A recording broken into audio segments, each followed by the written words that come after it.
What's up, everybody? Welcome into another edition of SSPN Postgame. Unfortunately, a loss here, Ethan, to the dreaded enemy, Kawhi Leonard and the Los Angeles Clippers. But Mm. if we're taking all of those emotions out and how much we wanted this one, and how much really the guys wanted this one tonight, you could tell. Really, this was a solid performance. We're the worst defense in the league, and we basically went toe to toe with them. When after there was a timeout in the first half, specifically for the Clippers in the first quarter, when we went up 19-15, and then they couldn't miss for the rest of the first Mhm. quarter after that timeout. And then they kind of had a little bit of a slump in the third. The Spurs went up by 9. They had a timeout, and then they couldn't miss for the rest of the game. And when you just look at the rosters, and specifically you look at Norman Powell tonight, the way he was hitting shots, I mean, there were so many shots that the Clippers hit that this young Spurs team was actually playing some pretty good defense, some of its better defense of the year when you consider, how potent the Clippers offense is. But just at the end of the day, too much. They have guys like, you have Norman Powell, and then of course you've got the two all-stars, former number ones on different teams, and Kawhi Leonard and Paul George. And Zubac really showed tonight what he can do with screens, dropping Romeo twice, dropping Trey a couple times. Mhm. Late in that game, they were able to get, and this is kind of really what closed it, and then I'll dish it to you, Ethan, for your thoughts. But they were able to kind of get that switch where they were able to get Trey Jones on Kawhi, where they were basically forcing in the pick and roll where they'd bring Reggie Jackson on a screen. They were forcing Sohan to stay with him, which was then just, it's like, okay, either Kawhi's going to get a bucket on Trey Jones or somebody's going to be open because they're going to have to double team. And so when they were forcing that switch and then that double team, it was just kind of wraps from there. But shout out to Keldon for hitting that three late and kind of Mhm. making it a little bit interesting. Yeah, I mean, you wrapped it up pretty well. It was just a game of runs pretty much back and forth the entire game. We managed to score 72 in that first half, came out with a lot of energy, great pace, pushing the ball up the court.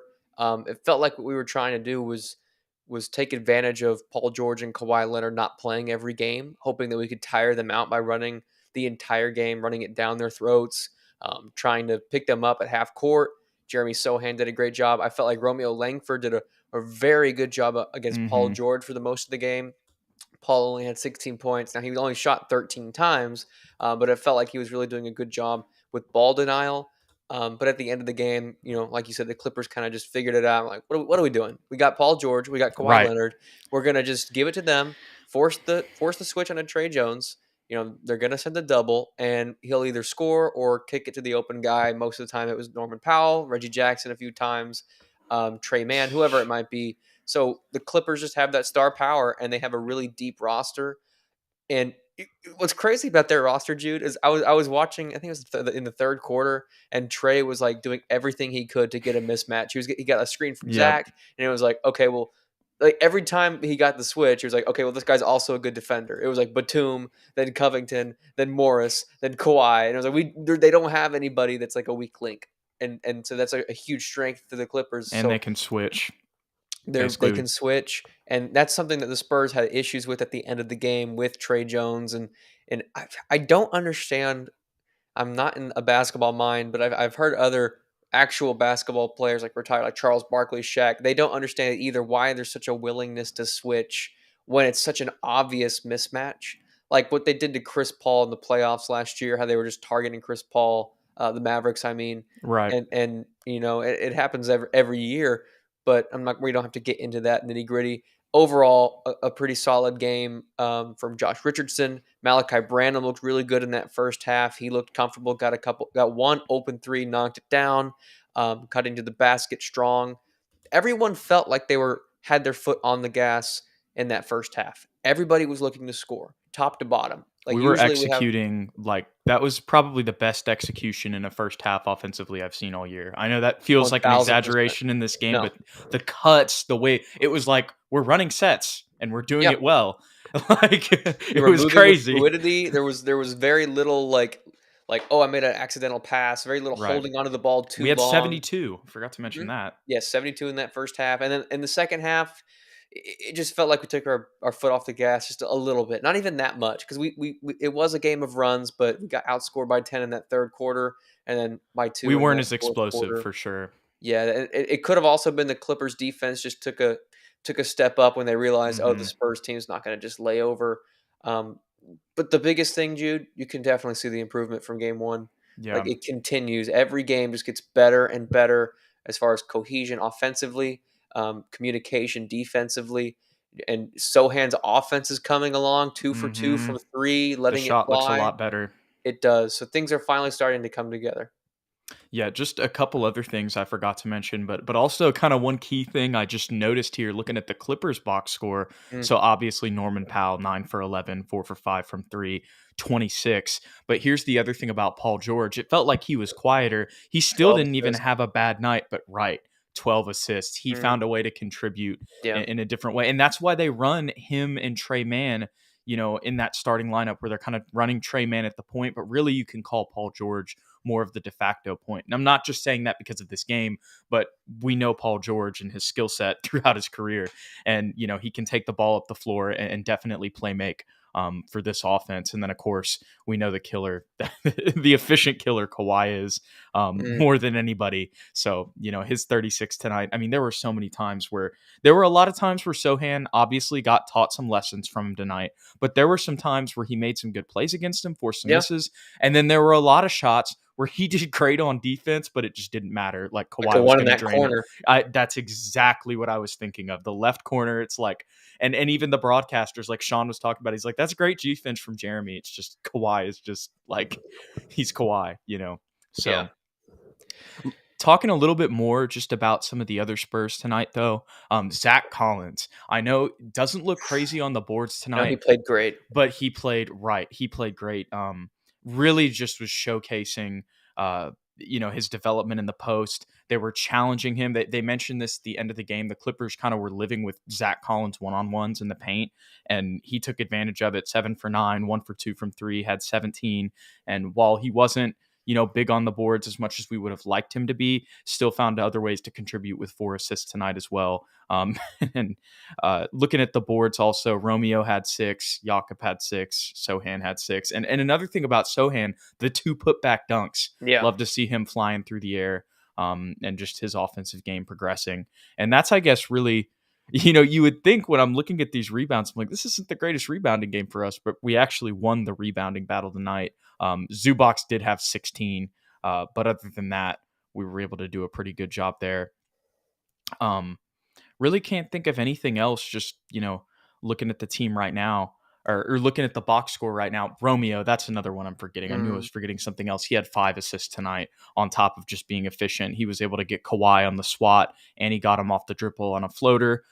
So the fact that Romeo Langford is in any highlight beating Kawhi Leonard on both ends of the floor, we've got to take this as a win for us, including the fact that we've left our upped our lottery chances. Mm. Absolutely. Couldn't have said it better myself. Yeah, the last two statements were the key. Romeo is better than Kawhi, and Mhm. we're gonna be better than the Clippers after we get Victor Wembanyama. 100%. Yes. 100%. Jude, Oh my gosh. this game just epitomizes why superstar players are so important. Because if we just had one superstar on this team, we might win this game. Right. Because unfortunately, we just don't have a guy that we can give the No, ball if to. we had Donovan Mitchell, like we win the game. Right. Yeah, we don't have anyone that demands a double team. Kawhi Leonard, as soon as he touched the ball, we sent somebody. And Paul George, we were blitzing him off of pick and rolls, and he was making the right pass. Obviously, he had 12 assists. And was Um, efficient scoring, even though he didn't like the scoring table up. and I love the fact that we win and we lose by committee. Nobody ever goes super crazy, but we pretty much score top to bottom. Our bench always does very well. We always outscore the other team as far as bench points is concerned. Um, but that's just because of our system, and we don't have that superstar player. So hopefully we can manage to get one in this upcoming draft. Knock on wood. Or Devin wasn't playing the night. Maybe Devin becomes that superstar player. Fingers crossed. I believe in Well, him. we'll probably still need another one anyway.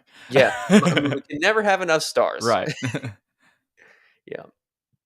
Well, Eric Pacina in the chat earlier asked, what happened to Pirtle? I thought it was a trade, LOL. Yeah. He's in trade rumors right now, but nothing official on our end. So he played tonight. I will Kinda had an say, off game. He did, and I was gonna say it just felt like he got frustrated on some calls more than normal. Um, but did some good things earlier in the game. But there was a little bit of me that was thinking like, kind of the way he was playing. I was like, this is Mm. total tinfoil hat here, but it feels like he knows he's leaving. But Yeah.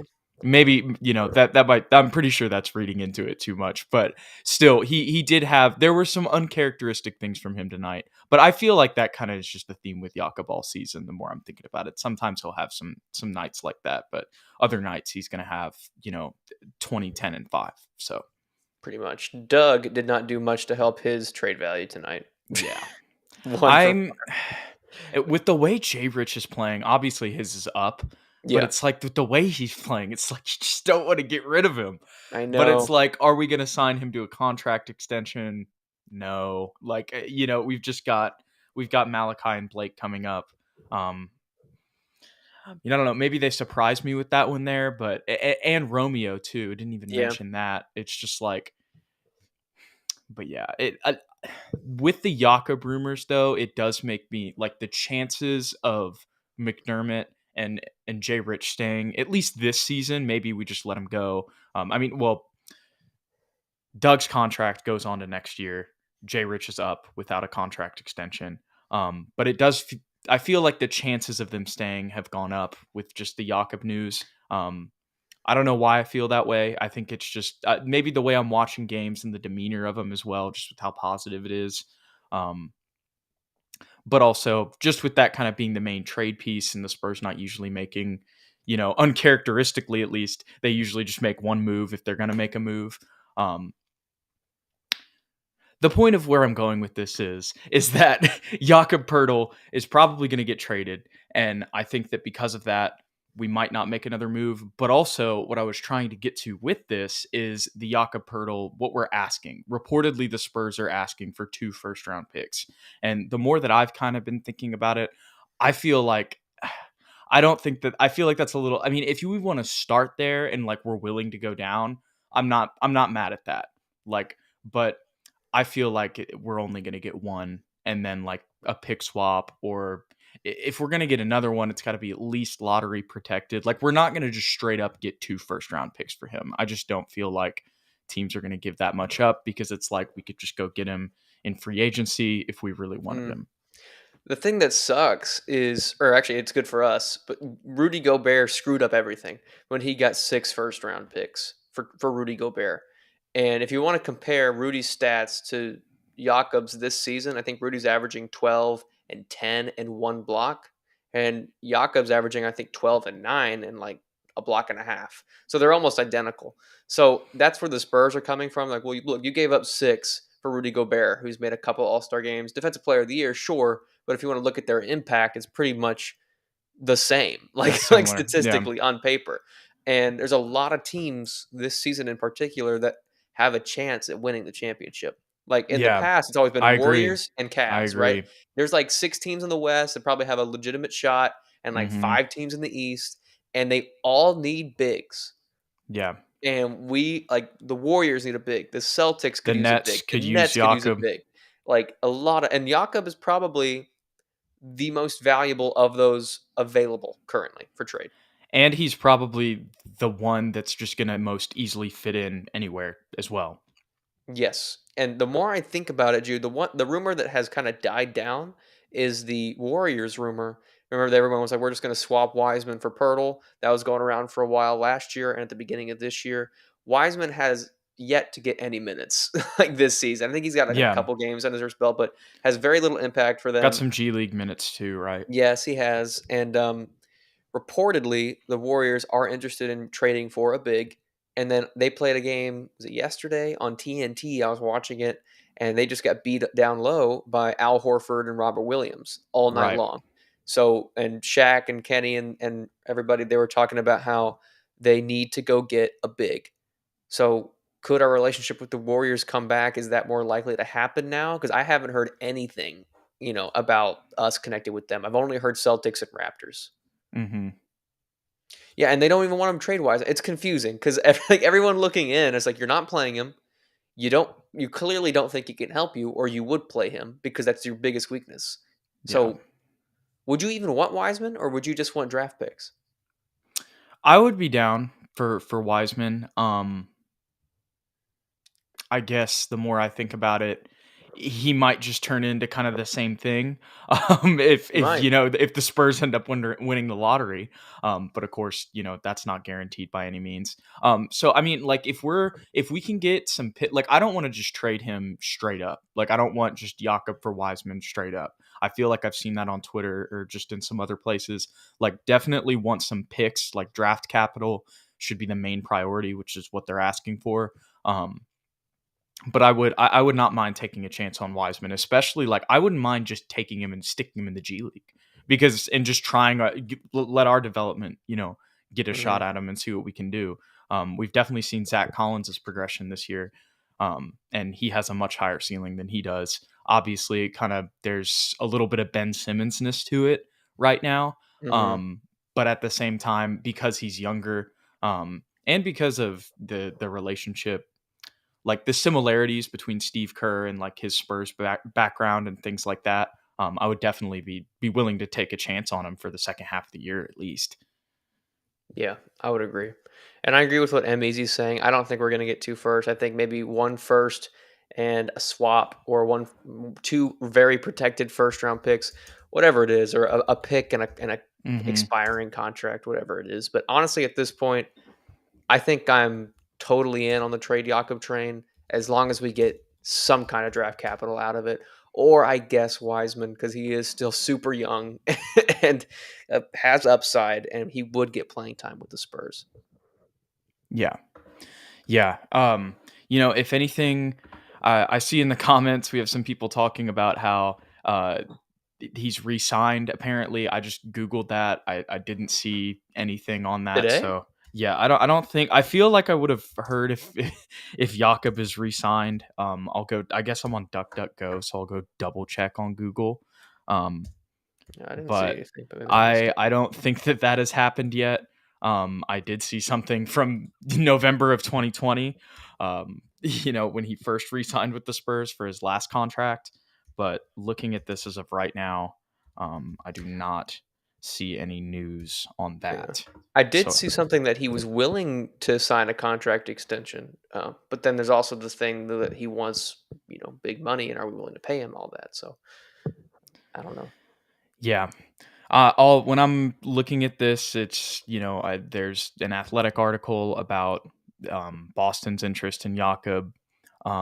There's some Spurs articles talking about how they're setting the asking price at 2 first-round picks. There is one from Hoops Hype from a day ago saying the Spurs think they can re-sign him, but that I think is that's the furthest I'm seeing here. So I think it's still a little bit of limbo. But yeah, I'm with going back to just your last point. I think that if it comes down to like overpaying him versus sending him somewhere and getting draft capital on the trade deadline, and that's kind of what Matthew Tinen, he's one of the Substack writers, independent reporter for the Spurs, and a lot of other guys have kind of been talking about like the dilemma for the Spurs with him right now. I'm with you. Unfortunately, like I love him to death, but if that I'm not trying to pay him 20 million if that's what he's asking, and it seems like that's around where he is asking. So I would Hmm. rather just get some value out of him and then go into this lottery. And it's like, and then, the other thing is too, like, even if we don't get, another big back, we can just bring up Charles Bassey and Dominic Yeah. Barlow. We were talking Having a about great this game. before the game. He's having a great game right now in the G League. We can go check that out. Um, but yeah, another one in here. MEZ says Moody and Wiseman and a first for Jakob. Is that too much for Golden State? I would say Yeah. that probably is. But if we could get Moses Moody and James Wiseman, that would maybe make me say like, hey, I'm cool with not taking a pick if we could get a Mhm. player like Moses Moody. I think they'd rather keep Moody, but I Yeah, agree with you. If yeah, we can get him, that'd be great. Him and yep. Wiseman. Yeah, definitely. Well, let's check out this Austin Spurs game because the Spurs did get one win against the Clippers tonight. The Ontario Clippers went down, Ethan, Let's go. 108 to 100. Moses Brown was down there playing for the Ontario Clippers. Jason Preston, if y'all know him, and Brandon Boston. led the scoring for them. But on the Spurs side, Dom Barlow by far had his best game in the Spurs organization. 9 for 19, led the way tonight. 10 boards, 3 assists, a steal, a block, and 23 points for him. Blake Wesley still working on the efficiency, but found a way to get 14, had 4 steals tonight, 3 assists, 6 boards on 7 of 21 shooting.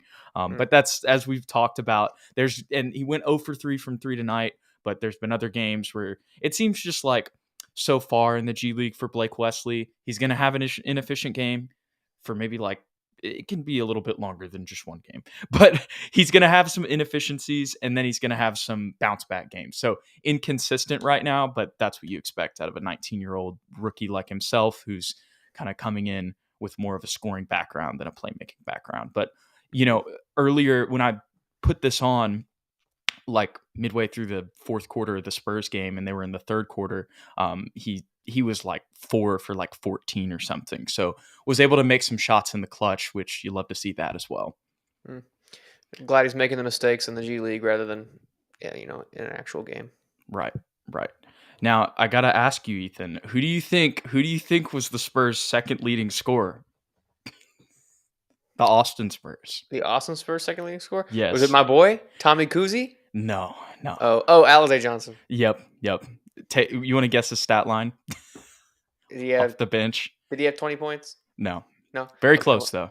Okay. 18? Yep. 18 points, 12 rebounds. Yep.